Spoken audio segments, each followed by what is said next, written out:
conflict, or do you feel that this is something that we're trying to do to correct the system? No, not a personality conflict at all.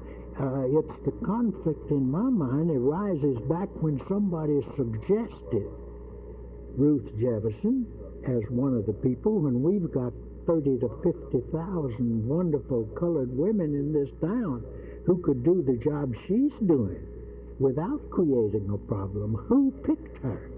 Who picked Mr. Polk? We've got lawyers in this county, numerous of them, who've never made 18,000 and who would be glad to take the same position for 10 and do as good or a better job. It's somebody who has fixed a program to divide us, as I understand it.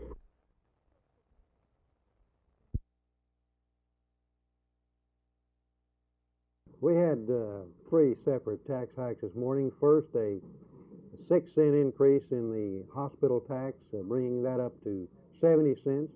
We had a 6-cent increase in the road and bridge tax, bringing that up from 2 to 8 cents. And we had a 5-cent increase in the right-of-way tax. That the Commissioners Court took this. No one likes to levy taxes, but in a growth community, in a growth county such as we have, it's absolutely imperative that we do so, and to meet that responsibility not only to the people of this era, but those to come. Negotiate on the 7.8 figure, which would be Plan A. What will they negotiate on? Fringe benefits? Well, we can go on fringe benefits, yes. And if they want to raise it higher than 7.8, we'll negotiate there also. We're ready to go up. There's no need in going down.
Talk is cheap.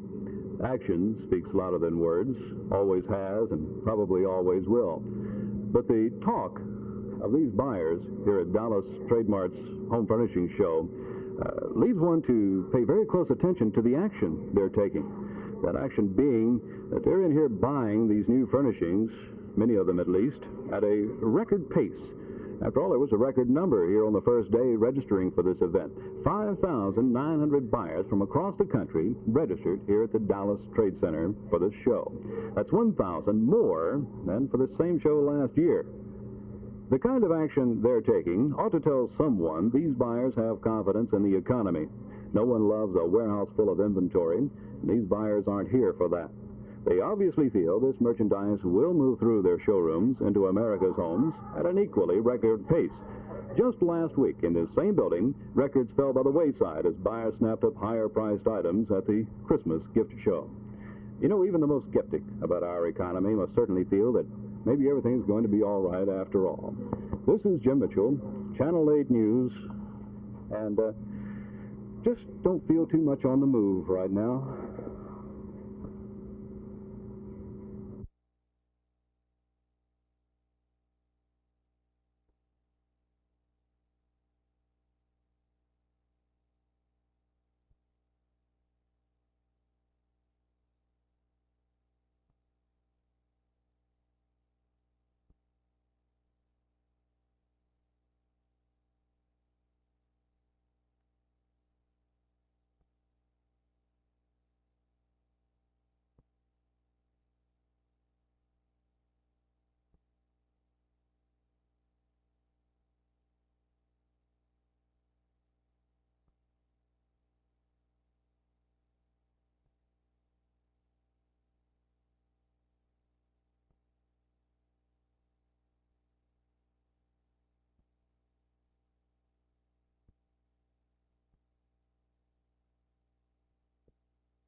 Well, I'm sure they didn't care for the schedules that we prepared. Why? Well, it's less than what they're asking for. As the administrative assistant for the budget, do you think that the administration has gone just about as far as it can in proposing higher salaries for the teachers? Well, I think so. Dr. Estes has said that he would support the teacher's $7.8 million plan, and he's planning on doing that. But the board has asked for these options, and he has to present these options to the board.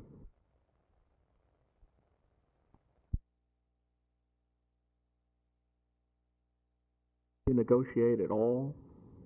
That depends on what we need to negotiate for. What about salaries? Well, salaries, I think that since it can be afforded, that we should get the 7.8. I'm kind of feel real strong about this because the career teachers have been kind of led in many respects and not given everything that they deserved, and it's about time to get the career teacher on base and many of the others also.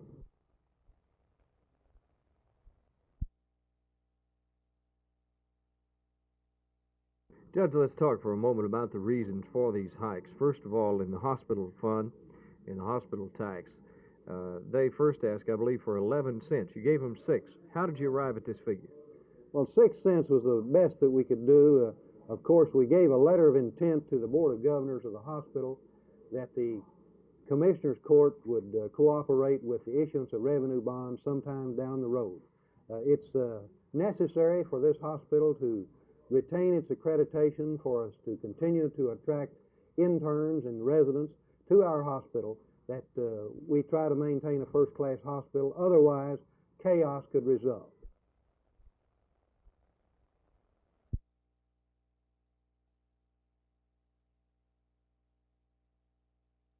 I invited them to come, and necessarily I thought most of them were interested in Judge Sterrett's program to clean up this situation, and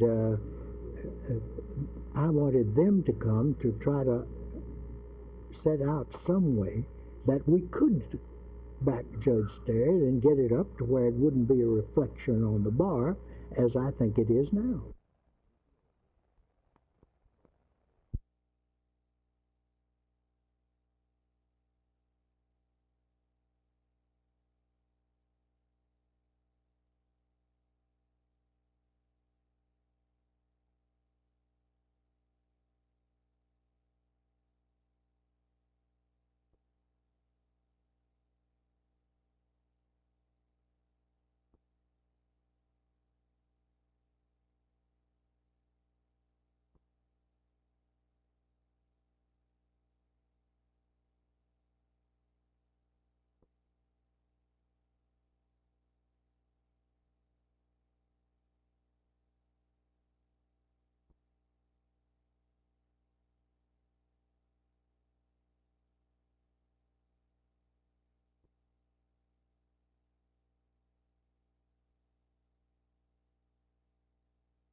the hospital tax, some people say that you might be circumventing the voters when you issue the revenue bonds, and rather than going to a general obligation election. What about this, Judge? Oh, I don't think so at all. The members of the Commissioners Court were elected by the people to study the problems. The people of this county would not have the opportunity to study the problem as we have. We have the time. We're elected to do so. And we can't call a referendum on every hot issue that comes up. This is a Republican representative form of government. And as elected officials, we're supposed to meet that responsibility.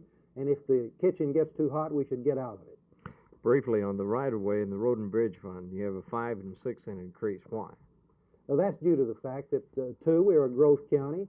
We're building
Sidewalk superintendents who pass by here are seeing the rebirth of a Dallas landmark.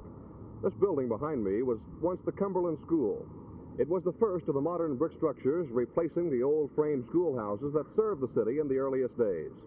This building was constructed in 1888 and in 1961 was put on the auction block after being declared unsafe and no longer useful to the school system. When the property sold for just over $1 1/3 million, most everyone thought the old school would fall victim to the same fate as other downtown antique buildings. Those who had known this old school, either as students or nearby residents, waited for the day when the demolition ball would swing, ripping through the 81-year-old brick walls. But the demolition did not come. Instead came the firm of Southeast Drilling Company. The new owners and their architectural consultants, Burson and Hendricks, SEDCO announcing they would rebuild the old school and make it a Victorian showplace for downtown Dallas. The process of that rebuilding will cost about $1 million and is comparable to the cost of constructing a new modern building at today's prices. But SEDCO President William Clements Jr. says he didn't want to see this building torn down. He says it has real beauty, and he adds that Dallas has too few old buildings. The building now has been stripped to the sturdy brick skeleton. Gone are the effects of numerous remodeling attempts, and what remains is something few Dallasites have ever seen. The graceful arches over the windows, the masonry work of nearly 100 years ago, have now been brought to light.